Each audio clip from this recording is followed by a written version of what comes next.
pagi, salve, salam sejahtera. Yang terhormat Bapak Ibu Penguji UKIN TPG dalam jabatan Pendidikan Agama Katolik gelombang ketiga tahun 2025 LPTK Santo Yakobus Maroke. Perkenalkan, saya Maria Lesvina Inamukin, Guru Pendidikan Agama Katolik pada SMP Negeri 1 Adonara Tengah, Kecamatan Adonara Tengah, Kabupaten Flores Timur, Provinsi Nusa Tenggara Timur, sebagai mahasiswa PPG dalam jabatan gelombang ketiga tahun 2025 LPTK Santo Yakobus Maroke. Pada hari ini, Kamis tanggal 9 Oktober tahun 2025, saya akan melaksanakan proses pembelajaran di kelas 8 dengan tema Yesus Pemenuhan Janji Allah dan dengan materi pokok Yesus mewartakan kerajaan Allah melalui perumpamaan dan mujizat. Inilah video pembelajaran saya. Selamat menyaksikan.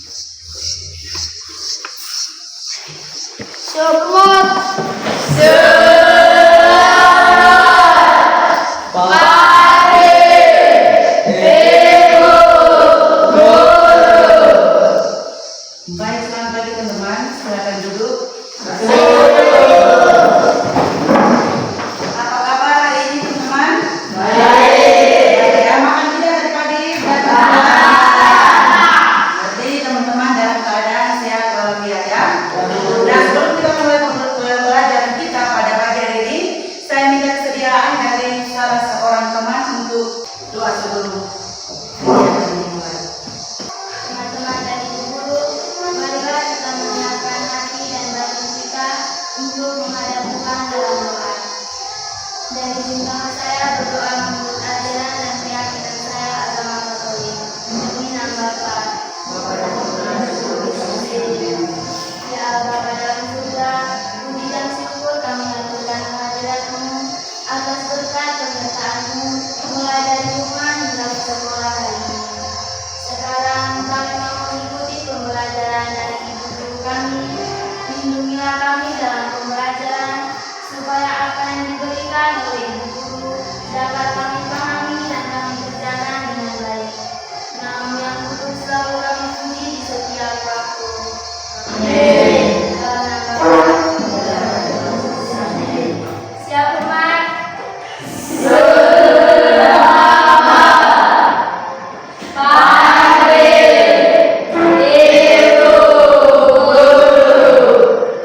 Baik, terima kasih Atin. Silakan duduk. Sebelum memulai pelajaran, Ibu absen dulu ya. Saya hadir. Blasius Segidaton, Angelina Suratgoran, Febiana Abang Lain, Felista Lipat, Francisca Tultigo, Heribertus Bambanu, Maria Devita Sam, Maria Octaviana Date, Octavianus Wamakin, Similianus Ermanaen, Marcelis Lagaoka. Oke ya.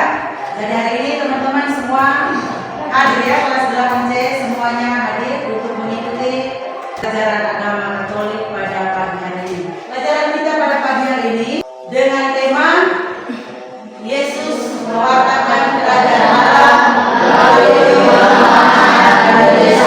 tujuan pembelajaran teman-teman bisa lihat di papan ya. Di situ aspek pengetahuan itu menjelaskan makna dari minimal 3 perumpamaan utama yang disampaikan Yesus. Misalnya perumpamaan penabur, perumpamaan benih yang tumbuh, dan juga perumpamaan tentang ukara, dan menghubungkan dengan nilai-nilai kerajaan Allah. Yang kedua, menganalisis tujuan dan makna mujizat yang dilakukan Yesus tidak hanya sebagai tindakan spirit supranatural, tetapi sebagai tanda nyata kehadiran dan kuasa kerajaan Allah. Kemudian aspek yang kedua adalah aspek sikap, yaitu menghargai dan mensyukuri kasih karunia Allah yang telah mewujud nyata dalam diri dan karya Yesus Kristus.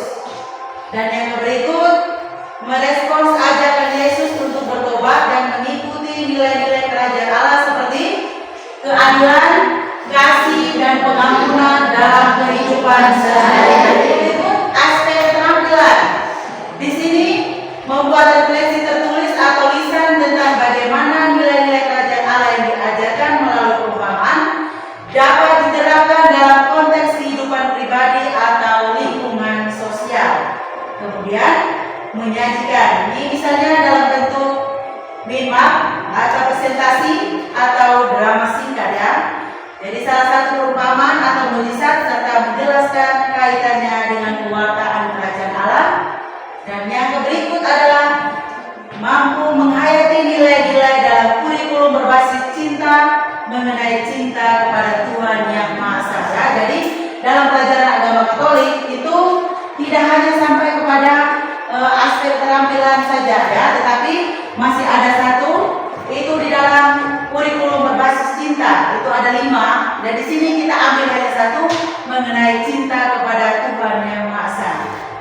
Nah, sebelum kita masuk ke materi inti, teman-teman kita ice breaking satu kali dulu ya. Masih ingat ya tepukan tepuk 1 sampai tepuk 5 masih ingat ya? Saya mengundang teman-teman untuk berdiri dan kita mulai dengan ice breaking 4 kali.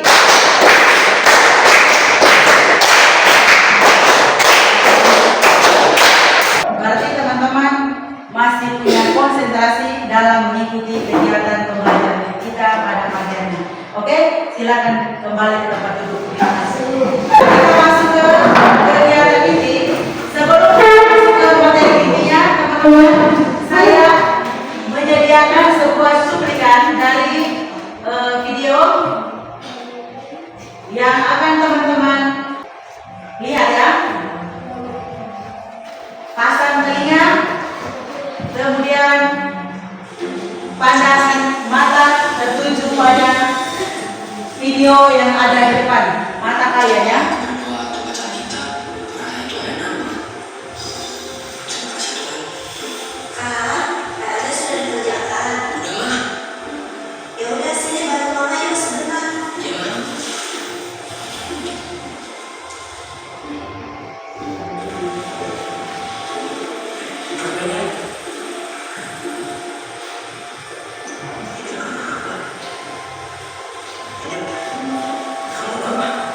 Ngapain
di dalam video tadi ya. Nah, di dalam video tadi ada temanmu ya, ada teman yang jatuh, kemudian dia tidak mau memaafkan dan tidak mau menolong juga, tapi akhirnya dia bisa memaafkannya. Kemudian apakah kita bersedia berkorban demi orang lain atau hanya untuk diri kita sendiri? Bersedia tidak untuk berkorban demi orang lain? Bisa tidak? Bersedia ya? Seperti ini Tuhan Yesus punya ya, seperti ini ya. Nah, kita manusia biasa ini hanya omong di mulut saja, tetapi kenyataannya tidak seperti itu. Betul ya? Kemudian di situ mulailah dari hal kecil, senyum, membantu teman atau mendengarkan orang lain. Jadi teman-teman hanya senyum saja, itu sudah menandakan bahwa teman-teman sudah berbuat kasih kepada sesama ya. Nah, jadi tidak hanya harus ambil barang kita punya itu harus bagikan kepada orang lain ataukah memberikan bantuan yang dengan hal lain itu tidak hanya seperti itu saja, tetapi di sini mulai dari hal yang kecil seperti tersenyum, kemudian membantu teman atau mendengarkan orang lain. Nah, itu juga sebagai contoh perwujudan kasih. Kemudian berkomitmen untuk melayani dalam komunitas atau paroki ya. Kemudian berdoa agar diberikan kekuatan untuk berkorban. Ada korban atau tidak dalam diri kalian? Ada ya. Seperti apa pengorbanan yang pernah Anda lakukan untuk sesama? Jangan terjauh dulu di dalam kelas. Seperti apa?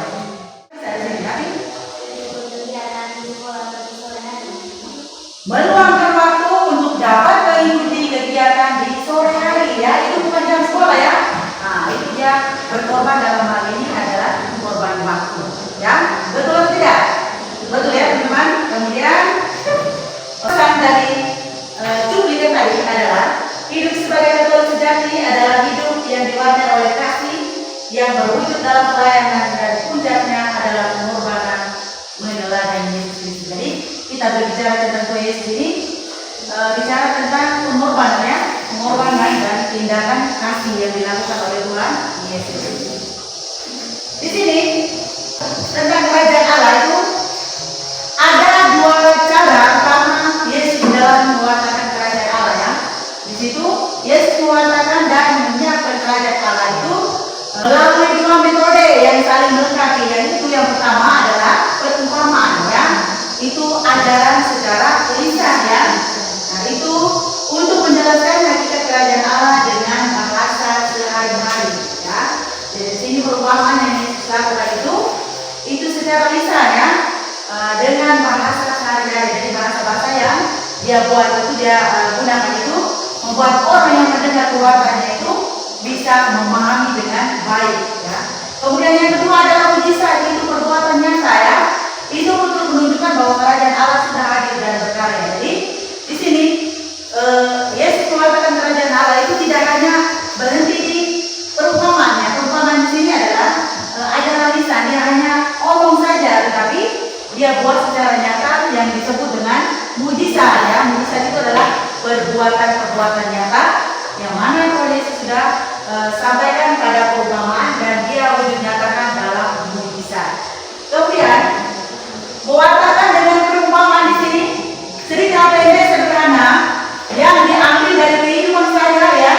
Itu seperti petani, nelayan dan juga pedagang. Kemudian untuk menjelaskan kebenaran rohani yang mendalam. Jadi ada juga fungsi perumpamaan.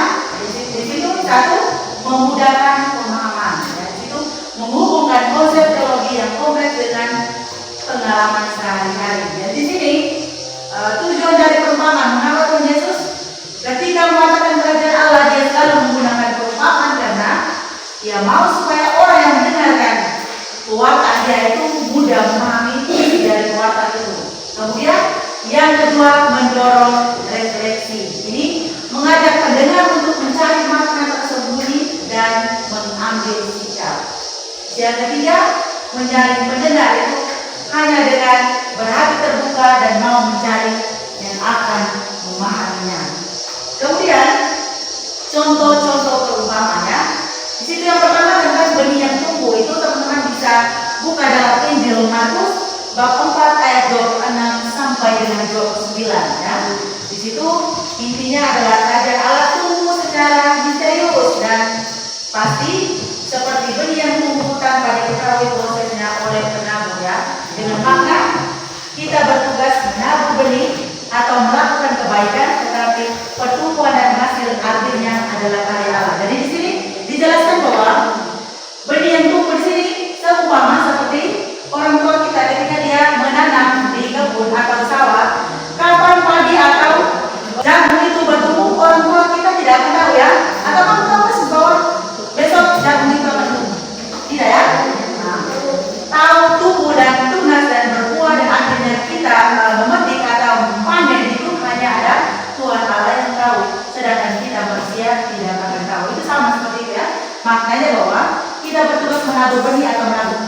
kebaikan, tetapi pertumbuhan dan hasil akhirnya adalah karya Allah. Jadi di sini diminta untuk kita bisa melakukan kebaikan ya.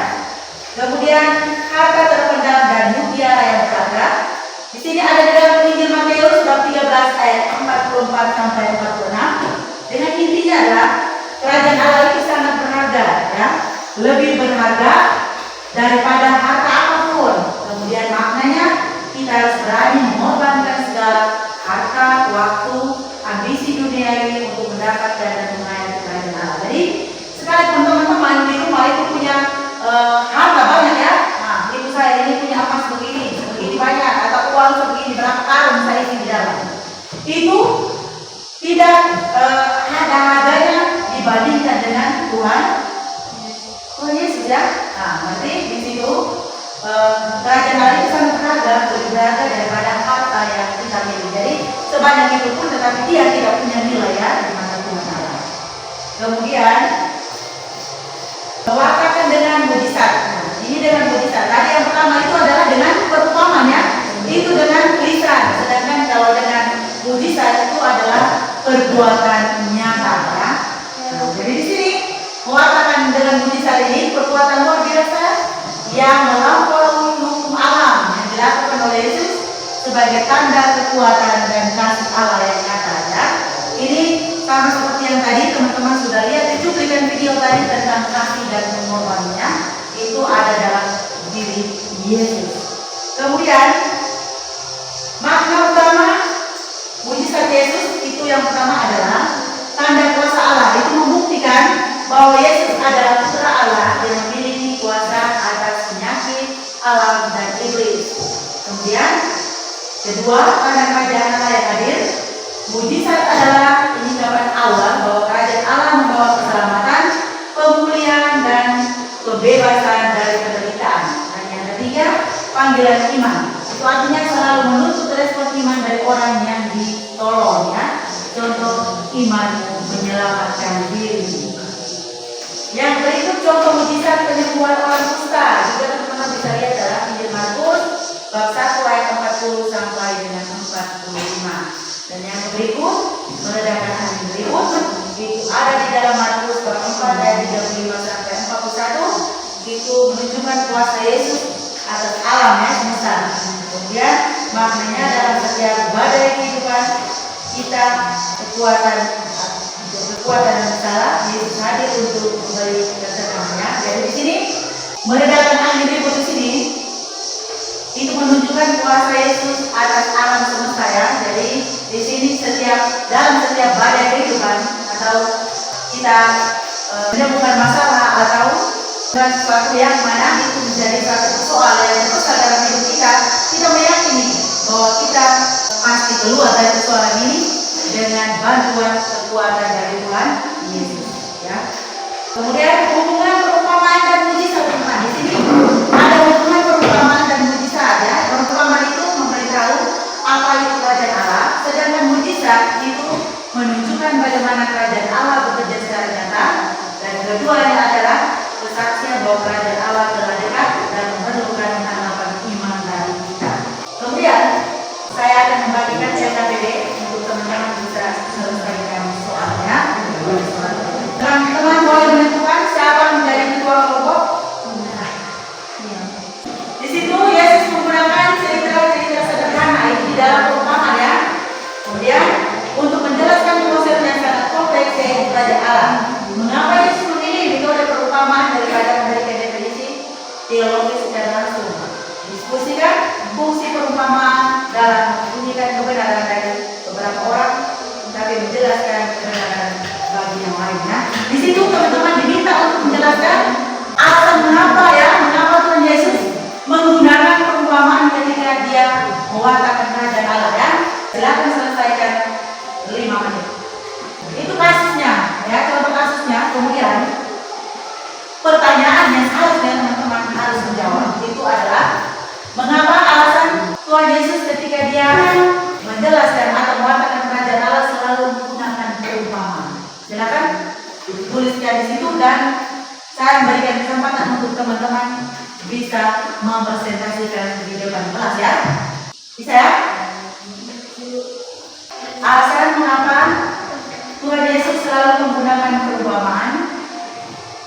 tidak mewartakan kerajaan Allah ya. Alasan mengapa Tuhan Yesus selalu menggunakan perumpamaan ketika Ia mewartakan kerajaan Allah. Kita berikan kesempatan kepada kelompok satu untuk dapat mempresentasikan hasil diskusi mereka di depan kelas ya. Adi bersama dua orang lagi seperti itu. Baik, terima kasih atas kesempatan yang diberikan. Kami di depan sini dari kelompok 1, kami akan mempresentasikan tentang alasan Yesus menggunakan perumpamaan dalam mewartakan kerajaan Allah. Jadi alasannya adalah agar dimengerti oleh banyak orang dan dapat mengambil sikap sesuai dengan perumpamaan yang dijelaskan oleh Tuhan Yesus. Oke, kelompok lain puas dengan jawaban dari kelompok dua? Puas ya? Oke, terima kasih untuk kelompok 1. Kita berikan aplaus untuk kelompok 1. Sekarang kami minta kesempatan dari kelompok 3 untuk boleh mempresentasikan hasil diskusi. Waktu dan kesempatan kami berikan. Terima kasih atas kesempatan yang diberikan. Kami perwakilan dari kelompok 3 akan mempresentasikan hasil diskusi kami berkaitan dengan mengapa Yesus memilih perumpamaan daripada memberikan definisi teologis dalam mewartakan kerajaan Allah. Alasannya supaya orang yang mendengar bisa percaya tentang kerajaan Allah melalui perumpamaan yang disampaikan. Oke, baik, terima kasih untuk kelompok 3. Kita berikan aplaus untuk mereka. Mempresentasikan hasil diskusi pada pagi hari ya. Di sini dari perumpamaan dan mujizat itu kita boleh simpulkan di sini bahwa Yesus pewarta kerajaan Allah. Inti dari pewartaan Yesus adalah Yesus datang dari kerajaan Allah. Ya. Kerajaan Allah ini bukanlah wilayah politis, melainkan karya penyelamatan Allah yang telah hadir di dunia melalui pribadi, perkataan dan tindakan Yesus. Yaitu melalui dua aspek tadi. Yang pertama adalah melalui perumpamaan. Di situ Yesus menggunakan perumpamaan atau cerita sehari-hari untuk menjelaskan hakikat kerajaan Allah itu secara sederhana dan mendalam ya. Kemudian yang kedua, Yesus menggunakan mujizat ya. Mujizat tadi adalah tanda ajaib ya, yang mana kita manusia biasa bisa buat tidak? Tidak. Di sini hanya bisa dilakukan oleh Tuhan Yesus, di mana mujizat penyembuhan, pengusiran roh jahat dan pembangkitan orang mati ya. Sedangkan kita manusia biasa tidak akan bisa seperti itu ya. Kemudian tanda nyata bahwa kuasa Allah sedang bekerja dan kerajaannya sudah dekat ya. Mujizat bukan sekedar keajaiban, tetapi merupakan bukti kemenangan Allah atas kuasa dosa dan maut dan berfungsi untuk mengajak orang percaya kepada Tuhan Yesus. Kemudian di sini perumpamaan mana yang paling menyentuh hidupmu saat ini ya. Kemudian mengapa Anda memilih perumpamaan itu yang menyentuh hidup Anda saat ini ya. Sudah memilih perumpamaan itu, kemudian alasan mengapa. Jangan teman-teman bisa tuangkan di dalam kertas LKPD ya. Dan juga mujizat mana yang paling menguatkan imanmu. Kemudian bagaimana saya bisa menjadi pelaksana kerajaan Allah dalam kehidupan sehari-hari itu di lingkungan di rumah maupun di sekolah ya. Kita sebagai anak sekolah kebanyakan kita buat tentang demikian itu ada di lingkungan sekolah lebih banyak. Kemudian tantangan, lakukan satu tindakan kasih hari ini. Jadi kamu hari ini kamu buat tindakan kasih seperti apa yang harus kamu buat. Coba teman-teman bisa tuangkan di dalam LKPD ya. Yang ketiga di bawah tantangan itu sebenarnya itu tindakan yang harus kita lakukan ya. Bisa? Terus mujizat Yesus mana yang paling menguatkan imanmu? Bagaimana saya bisa menjadi pelaksana kerajaan Allah dalam kehidupan sehari-hari ini? Diminta di lingkungan sekolah dan juga di lingkungan rumah ya. Di rumah dan di sekolah. Nomor 2 juga punya alasan. Nomor 1 pun punya alasan ya. Silakan diselesaikan.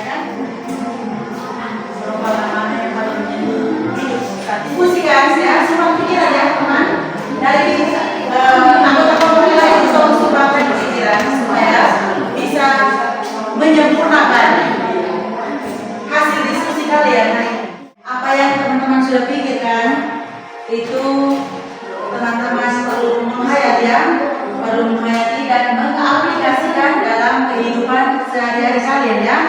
Itu merupakan pertanyaan refleksi dan juga pertanyaan untuk penerapan ya. Setelah Anda refleksikan dan Anda terapkan dalam kehidupan sehari-hari. Kemudian yang berikut adalah terima kasih ya. Terima kasih untuk materi hari ini. Kemudian di situ sebelum kita menutup kegiatan kita, Ibu hanya sematkan satu perikop Injil, kutipan dari Injil situ, Injil Matius bab 6 ayat 33, yakni carilah dahulu kerajaan Allah dan kebenarannya, maka semuanya itu akan ditambahkan kepadamu ya. Maka berakhirlah sudah pelajaran kita hari ini. Kemudian untuk menutup kegiatan pembelajaran kita pada pagi hari ini, diminta kesediaan untuk bisa membawa kita dalam